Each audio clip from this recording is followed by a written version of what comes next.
जय माता रानी दोस्तों, मैं नीता आपके अपने चैनल नीता विक्रम में आपका स्वागत करती हूँ। आज उत्पन्ना एकादशी का व्रत है, इसलिए मैं आपके लिए उत्पन्ना एकादशी का महात्म्य लेके आई हूँ। जल्दी से श्री विष्णु भगवान के नाम का जयकारा लगाएं और कमेंट सेक्शन में ओम नमो भगवते वासुदेवाय अवश्य लिखिए। यह वीडियो ज़्यादा से ज़्यादा लोगों के साथ शेयर करिए, अपने परिवार मित्रों के साथ, जिससे उन्हें भी इस पुण्य फल के महात्म्य को सुनने का फल प्राप्त हो सके। और नीता विक्रम चैनल सब्सक्राइब करिए, वीडियो के नीचे बने हुए लाल रंग के सब्सक्राइब के बटन को प्रेस करके। जय बोलिए उत्पन्ना माता की जय, श्री हरि विष्णु भगवान की जय। हाथ में थोड़े से काले तिल लेके पीले रंग के पुष्प लेके इस कथा को आप सुनिए। यह एकादशी की पहली कथा है। पहली कथा, मार्गशीर्ष कृष्ण पक्ष उत्पन्ना एकादशी। नैमिषारण्य तीर्थ में 88,000 ऋषि मुनियों ने एकादशी की उत्पत्ति एवं महात्म्य के तथ्य को जानने के लिए श्री सूत जी से निवेदन किया। श्री सूत जी ने कहा, हे ऋषियों, द्वापर युग में मनोकामना पूर्ण करने वाली अत्यंत पुण्य प्रदायिनी एकादशी की उत्पत्ति, महात्मा आदि के बारे में पांडव श्रेष्ठ युधिष्ठिर ने भी अश्वमेघ यज्ञ के समय भगवान श्री कृष्ण से यही सब प्रश्न किए थे। युधिष्ठिर ने पूछा, हे भगवन, पुण्यमयी एकादशी कैसे उत्पन्न हुई है, इस संसार में क्यों पवित्र मानी गई तथा देवताओं को कैसे प्रिय हुई, इसका महत्व और विधि विधान क्या है, इनको करने से क्या पुण्य फल की प्राप्ति होती है, उपवास के दिन जो क्रिया की जाती है आप कृपा करके बताने का कष्ट करें। यह वचन सुनकर श्री कृष्ण कहने लगे, हे युधिष्ठिर, मैं एकादशी के व्रत का महत्व आपसे कहता हूँ, आप एकाग्र चित्र होकर सुने। शास्त्रों के अनुसार हेमंत ऋतु में माघशीर्ष अथवा अगहन मास के शुक्ल पक्ष के 11 तिथि को एकादशी का जन्म हुआ था। इसलिए सर्वप्रथम उत्पन्ना एकादशी के इस व्रत को आरंभ करना चाहिए। एकादशी व्रत विधि विधान, दशमी को सायकाल भोजन करके अच्छी तरह से दातून आदि करें। रात्रि को भोजन कदापि न करें। एकादशी के दिन प्रातः 4 बजे उठकर सर्वप्रथम व्रत के संकल्प को करें, जिसकी विधि इस प्रकार है। अमुक संवत्सरे, जिस संवत्सर में है उसका नाम लें। मार्गशीर्ष मासे कृष्ण पक्षे पुण्य पावर्णी एकादशी तिथो अमुक वासरे, जैसे कि आज जो वार है आप उस वार का नाम लें। शुक्रवार, शनिवार, जो भी वार हो एकादशी में उसका नाम लें।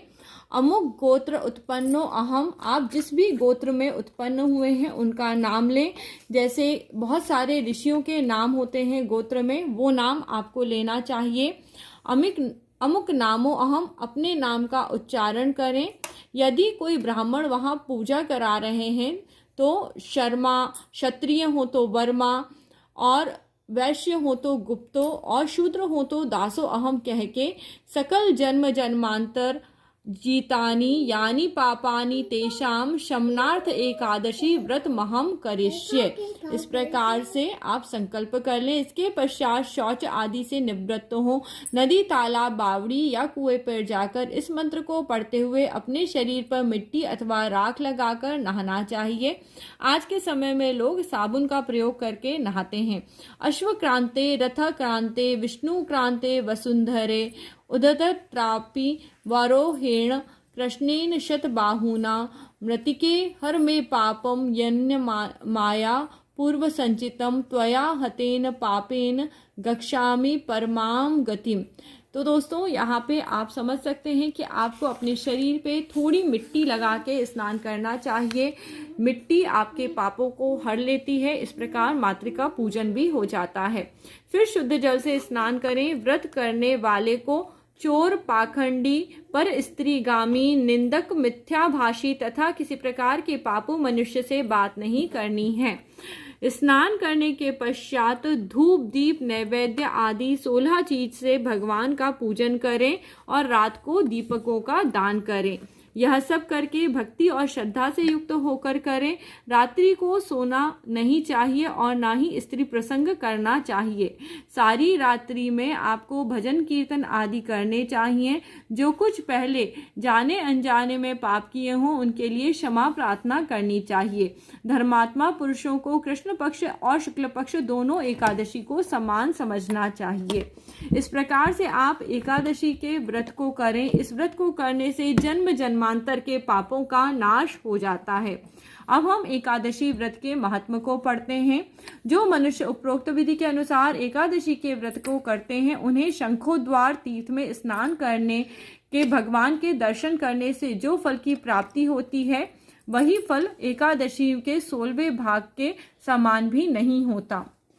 व्यतिपात के दिन दान देने का लाख गुना फल होता है।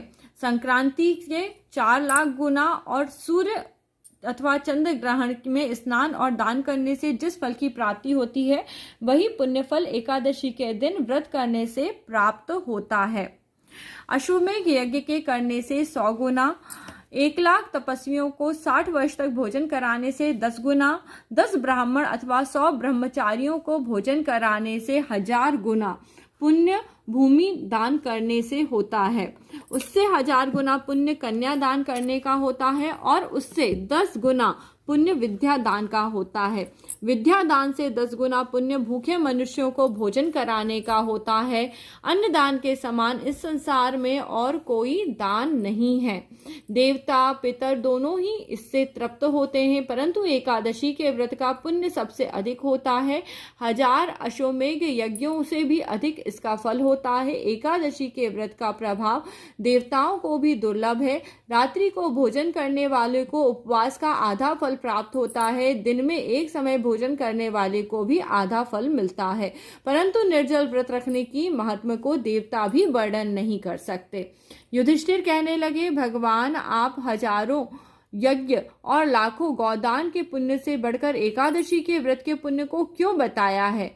सो सब बताएं। भगवान बोले, हे राजन, अब मैं आपको एक पौराणिक कथा कहता हूँ, इसे ध्यानपूर्वक सुनिए।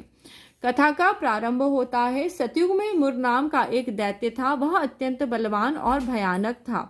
प्रचंड दैत्य ने इंद्र, आदित्य, वसु, वायु, अग्नि आदि सब देवताओं को पराजित करके भगा दिया। तब इंद्र आदि देवताओं ने शिवजी से अपने दुख को कहा। बोले, हे कैलाशपति, मुर दैत्य से भयभीत सब देवता मृत्युलोक में विचरण कर रहे हैं। कृपा करके हमारे दुख को दूर करने का उपाय बताएं। तब शिवजी कहने लगे, हे देवेंद्र, तीनों लोकों के स्वामी भगवान, दुखों का नाश करने वाले भगवान विष्णु की शरण में जाइए, वही तुम्हारे दुखों का नाश कर सकते हैं। शिवजी के ऐसे वचन सुनकर इंद्रादि सभी देवता क्षीर सागर में पहुंच गए। वहां भगवान को शयन करते हुए देख के इंद्रादि सभी देवता उनकी स्तुति करने लगे। हे देवताओं द्वारा स्तुति करने योग्य आपको बारंबार नमस्कार है। देवताओं की रक्षा करने वाले मधुसूदन, आपको नमस्कार है। आप हमारी रक्षा करें। दैत्यों से भयभीत होकर हम सब देवता आपकी शरण में आए हैं। आप इस संसार के कर्ता, माता पिता, उत्पत्ति तथा पालन करता और संहार करने वाले हैं। सबको शांति प्रदान करने वाले हैं। आकाश और पाताल भी आप ही हैं। तीनों लोकों को उत्पन्न करने वाले ब्रह्मा, सूर्य, चंद्र, अग्नि, सामग्री, होम, आहुति, मंत्र, तंत्र, जप, यजमान, यज्ञ, कर्म करता, भोक्ता आप ही हैं। हे भगवान, दैत्यों ने हमको जीतकर स्वर्ग से निकाल दिया है। आप इन दैत्यों से हमारी रक्षा करें। देवताओं के ऐसे करुणामयी वचनों को सुनकर विष्णु जी कहने लगे, हे देवताओं, ऐसा मायावी दैत्य कौन है जिसने सब देवताओं को जीत लिया है? उनका नाम क्या है? उसमें कितना बल है? किसके आश्रय है? उसका स्थान कहाँ है? यह सब मुझे बताओ। भगवान के ऐसे वचन सुनकर इंद्र बोले, भगवान, प्राचीन समय में चंद्रावती नगरी में नाड़ी जंग नाम का एक राक्षस था। उसी के महापराक्रमी लोक विख्यात मुर नाम पुत्र ने सब देवताओं को स्वर्ग से निकाल कर वहां अपना अधिकार कर लिया है। वह सूर्य बनकर स्वयं ही प्रकाश करता है, वह स्वयं मेघ बनकर जल की वर्षा करता है। अतः आप उस दुष्ट को मारकर देवताओं को निर्भय बनाइए। इंद्र के वचन को सुनकर भगवान कहने लगे, हे देवताओं, मैं शीघ्र ही तुम्हारे शत्रु का संहार करूंगा, तुम चंद्रावती नगरी में जाओ। इतना कहकर भगवान सब देवताओं के सहित चंद्रावती नगरी की ओर प्रस्थान किया। उस समय दैत्यापति मूर दैत्य सेना सहित युद्ध भूमि में गरज रहा था। युद्ध होने पर असंख्य दानव अनेकों अस्त्र शस्त्र को धारण कर देवताओं से युद्ध करने लगे, परंतु देवता भय के मारे चारों दिशाओं में भागने लगे। जब स्वयं भगवान रणभूमि में आए तो दैत्य उनको भी देखकर अनेक प्रकार के अस्त्र शस्त्र आयुध लेकर दौड़े। भगवान उनको आता देखकर चक्र और अपने दिव्य बाणों से उन पर प्रहार करने लगे। अनेक दैत्य उनके हाथ से मारे गए, केवल एक मुर ही जीवित बचा। वह अविचल भाव से भगवान के साथ युद्ध करता रहा। भगवान जो भी तीक्ष्ण बाण उसके शरीर पे मारते थे पुष्पों के समान हो जाते थे। शस्त्रों के प्रहार का उसके शरीर पे शस्त्रों के प्रहार से उसका शरीर छिन्न भिन्न हो गया, परंतु वह फिर भी युद्ध करता रहा। अब वे आपस में मल्ल युद्ध करने लगे। 10,000 वर्षों तक जब मल्ल युद्ध होता रहा तब दैत्य भगवान से पराजित न हुआ। तब भगवान विष्णु युद्ध से थककर बद्रिकाश्रम को चले गए। वहां पर एक हेमावती नाम की सुंदर गुफा थी, उसमें विश्राम करने के लिए अंदर प्रवेश कर गए। यह गुफा 12 योजन लंबी थी और उसका एक ही द्वार था। विष्णु भगवान वहीं जाकर सो गए। वह दैत्य उनको सोया हुआ देखकर मारने के लिए उद्यत हुआ।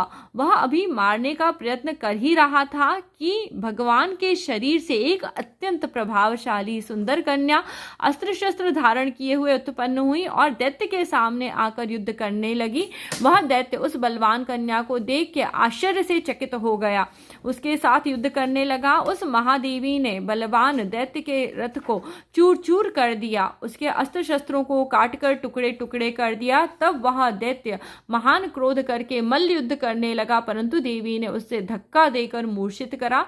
जब वह दैत्य मूर्छा से जागा तो उस देवी ने उसके सिर को काट डाला। इस प्रकार वह दैत्य तो पृथ्वी पर गिरकर मृत्यु को प्राप्त हो गया और बाकी दैत्य डर के मारे पाताल लोक को भाग गए। जब भगवान विष्णु की निंद्रा टूटी तो उन्होंने मूर दैत्य के कटे सिर और दोनों हाथों को जोड़कर खड़ी हुई एक कन्या को देखा।